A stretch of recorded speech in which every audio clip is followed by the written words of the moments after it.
All right, welcome to Cracking the Restaurant Labor Crunch Show, brought to you by the folks at Performance Food Service. I'm your host, Jaime Oikle from runningrestaurants.com, and I'm joined today by Enga Stanfield, who is the co-owner of Mattenga's Pizzeria in San Antonio, Texas, and also the host of the Making a Dough Show podcast, which is excellent, by the way. We're definitely going to talk about that today. I might have butchered the name of the restaurant. What's going on there? Did I say it right? It is Mattenga's. My husband's name is Matthew. So it's Matt, and part of my name is Enga. Yeah. So that's why it's called Mattenga's. Mattenga's Pizzeria. I finally saw that in my brain this morning. I'm like, we had to make it up. All the names were taken. So I was going to ask her, what's that for? Then I'm like, no. That's the second half of her name and the husband. So anyway, tell us about the restaurant. You guys have gone through everything that everyone else has gone through, the struggles. You guys are in San Antonio, one or two locations, I believe. Talk about what you've seen the last year. So we have two locations, and about 4 or 5 months ago, we signed papers for our third location, which is opening in the next month or so, our third location, and an opportunity came up in downtown San Antonio. So we're also taking over that. So in the next 2 months or so, we're opening 2 more locations. Wow. And, one of the things we realize, this industry, I mean, if you're tuning into this show, you're part of this industry. My hat goes off to you. We're out there hustling, trying to create jobs, and it is very hard. So again, kudos to you being in this industry, and just excited to be talking about it. We're talking about labor crunch, of course, and it is affecting everybody. And it's just not restaurant owners. I mean, I talk to anybody, even like our local city, offices. It's a government job. They don't have, enough people to cover all the positions they have. So this is affecting everybody, and we're obviously part of it as well. Well, what in that vein, let's stay right there, because this is all about that labor crunch, and you're an operator, and so that's why I wanted to bring you on. You needed people. If you need people, how many do you have? How are you hiring? Sure. How are you finding people? Sure. So what happens is we went in May. We went down, probably we lost 15 staff. Part of it, some of them graduated to go to college, or just for summer. We lost a bunch of people. So we went about 60 to 45. And as we aggressively, and I can go over some of the stuff we've done to aggressively, proactively on offense to go out there and get staff, which is different than we've done in the past, which is sit back hoping for applications to come in. We just put our job postings out there and stuff, which we continue to do. But once we did a little bit more aggressive, we got a bunch of staff.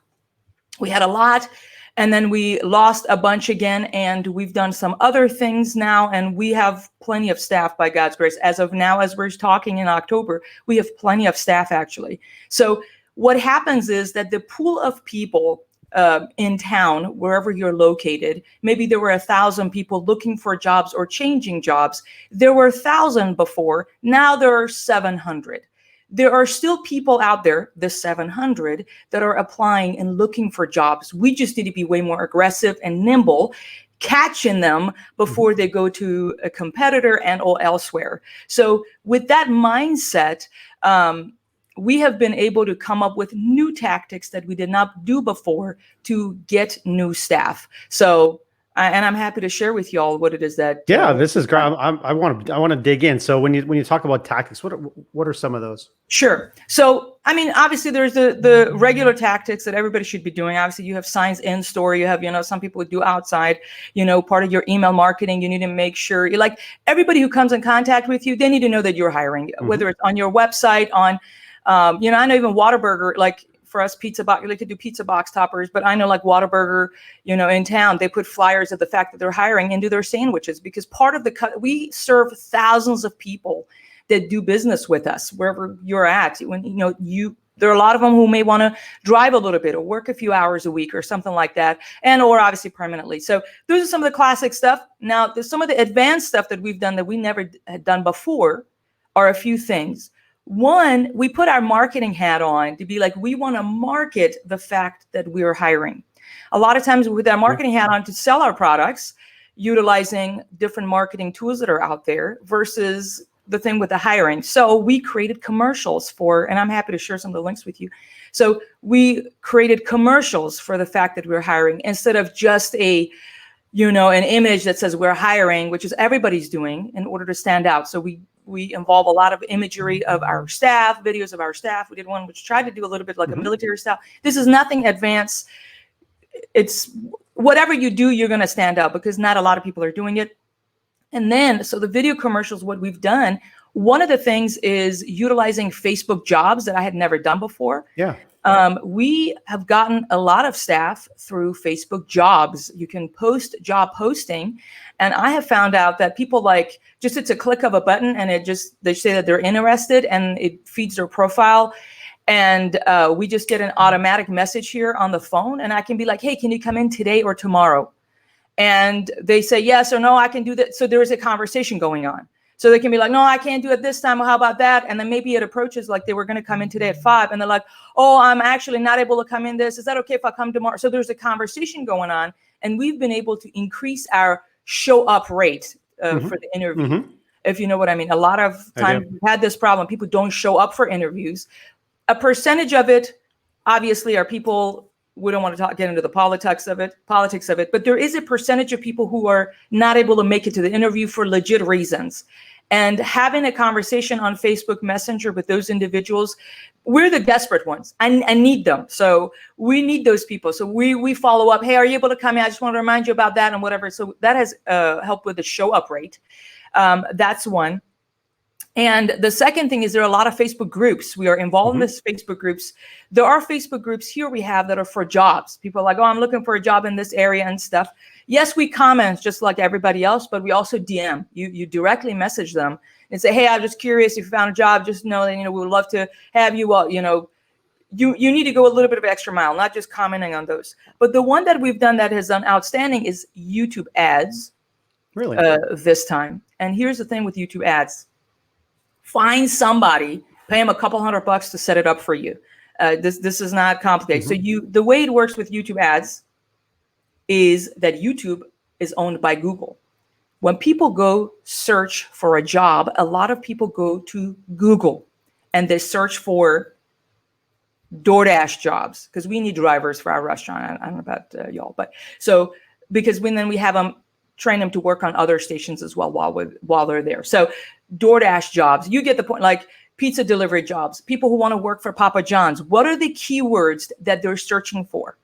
If you put your hat on, you were looking for a job, maybe you're in a chicken, I don't know, whatever business you're in. Well, what are people searching on Google? You write those keywords down, you create a YouTube video, and I can share with you ours. It's my husband talking into the camera where he's saying, hey, if you're in the Northeast San Antonio and Schertz-Civil area, that's where we live. So it'll trigger people. Oh, wait a minute, that's local. We're hiring, whatever thing it is. I can share with you that link so you can kind of use the script and make it your own. So you create a YouTube video and you post it on your YouTube channel. Then on Google ad platform, you're simply telling Google, hey, those who search for these 10 keywords and they live in 3-mile radius around this zip code, show them this YouTube ad.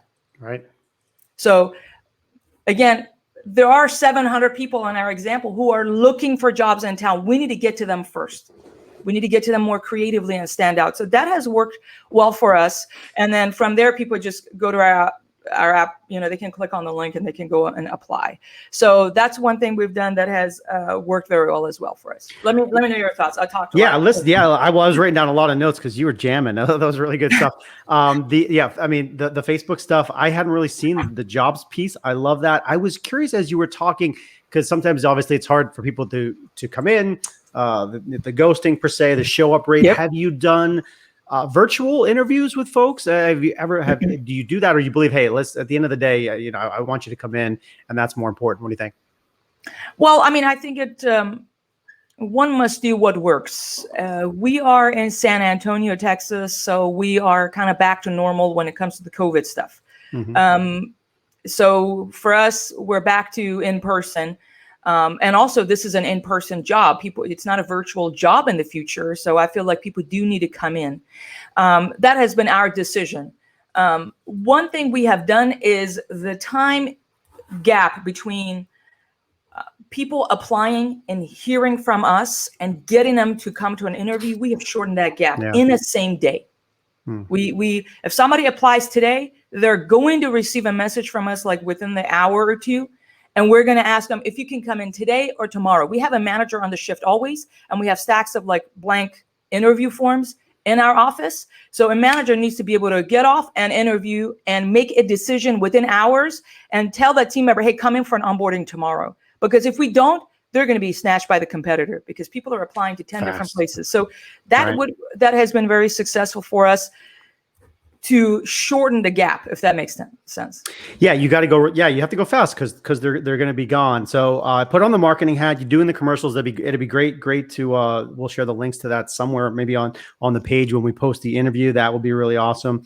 Let me ask you if you've done anything on the perk side, on the incentive side, on the bonus side. What's going on there?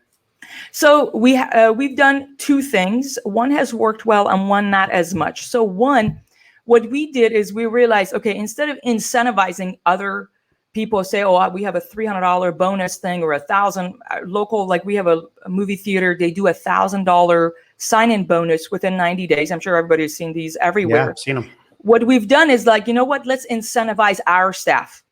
That's what we've done. And we did a campaign incentivizing our staff that we're going to bonus them 100 or 200, whatever, if they bring a friend in and that friend sticks around for like 3 weeks, or we have a time as to how long if they get hired. So what we did actually, if they come for an interview, both of you get $25. Mm-hmm. Again, incentivizing people to show up for interviews. You know how it is. So like they have nothing to lose. You're just removing barriers and friction.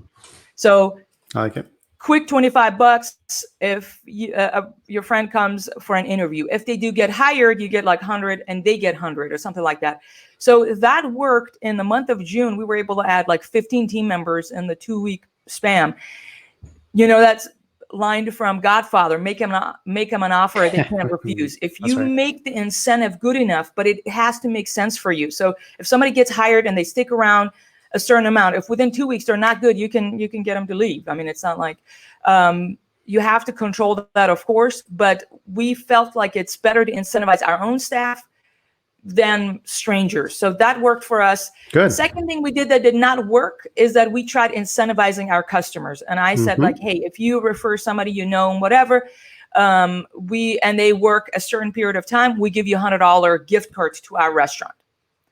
And partly, I think we didn't promote it as much or something like that. That wasn't as successful, but it depends on, because we live in an area, people have very high income. So maybe that's what did not work for us. I'm just mentioning it. That may work for wherever people live. Somewhere else. Yeah, and because I have heard of that incentive working as well, because it spreads the word, right? So if you mention it to your customers, they may just happen to know someone in their circle that is looking for a job for whatever reason. So you're getting them in. Some folks are starting to do more on the pay side, on the benefit side, or time off. Yeah. Where do you think things are trending there? So we have been increasing our prices gradually because our food cost keeps going higher. Yeah, it does.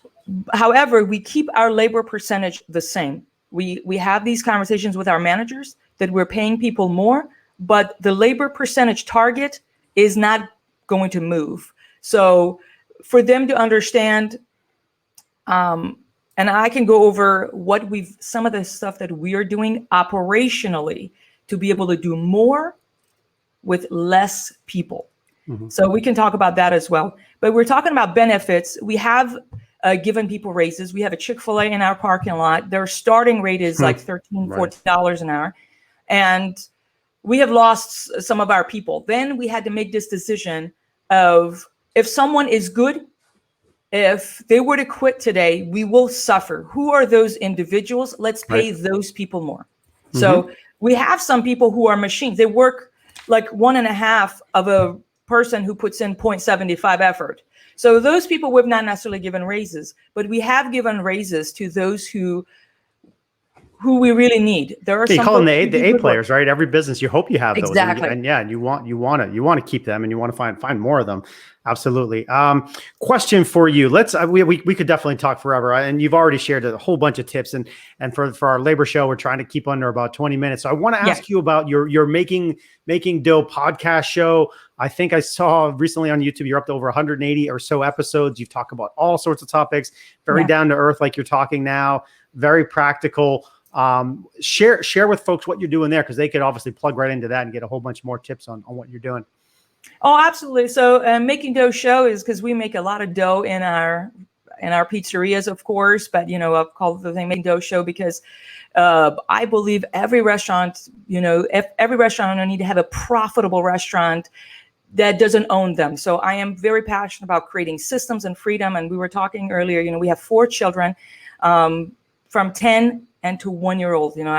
We have young kids. We want to have a life and run a profitable business. So that is what I'm about. And I just share what we're going through, a lot of stuff where our managers, we're heavily involved in our businesses as we're growing. And I share what we're doing in marketing. I share what we're doing in terms of obviously our management and our systems, answer questions. And I'm just happy to serve this community because I learned from many folks in our community, including you guys and your show, Jaime. I appreciate that very much. So that's what we do at Making Dough Show. It's a podcast and also on YouTube. Yeah. Check it out on YouTube for sure. On any channel, but I just happened to look today on YouTube again to get a refresher, and I saw topics like leading a team and firing a customer and exceeding customer expectations and how to keep your team productive, how to terminate a team member because that happens. So just like stuff that you deal with every day, she talks about, and it's really great. Up over 5,000 subscribers, which is really really incredible. Getting a lot of traction there. Last thing to touch on here. Running 2 places, starting 2 more places. So amongst all the craziness, 2 more restaurants coming on board, 4 kids, but you're putting the systems in place to make this stuff happen. So I love hearing that, because a lot of people have been obviously negative or neutral through this period, but you guys have found a way to pivot and be successful. So what will be some of your last kind of tips you'd want to share with folks? I wanted to say that we cannot have a victim mentality. And for example, the issue with staff that we were talking about, the labor, everybody has that issue. So we need to move on from complaining, and we need to be very nimble and aggressive and get after it. Restaurant is hard. If we're going to be in this business, might as well go big. If we're doing it, it is hard and painful, might as well go all out. That has been our thing. So, you know what I mean? So might as well do that. So this is a season we're expanding. Now we're being methodical. We're doing our due diligence. We're not being reckless, of course. But I wanted to say that, again, as I started this, my kudos to anybody in our business, whether they're serving as a manager or server capacity or owner or any capacity. Kudos to you. It's a very hard business, but let's do it, and let's do it big. So that's what we're doing. I love the passion I feel coming from you here. So hit them with your website for the restaurant if you'd like, any social that you're on. What do you got? Sure. So Mattenga's Pizzeria is our website, mattengas.com. We're on all social media, and you can see kind of some of the stuff we're trying to do, and makingdoughshow.com. We have also a lot of free resources there for you as well. Yeah, so make sure you check these guys out. They are all over the web, and you can easily find them, which is good. And of course, we'll link to them on the website as well. Enga, awesome. You were great as always. Love to have you on. Would love to. We'll follow up in the future. You got lots of great stuff to share with folks, but check them out in the meanwhile on the web. This is Jaime Oikle from runningrestaurants.com talking about the restaurant labor crunch. We want to thank our Diamond sponsor, Performance Food Service, for being a part of this special broadcast. We appreciate them. Enga, we'll catch you soon. Bye-bye. Sounds good. Thank you so much. Bye.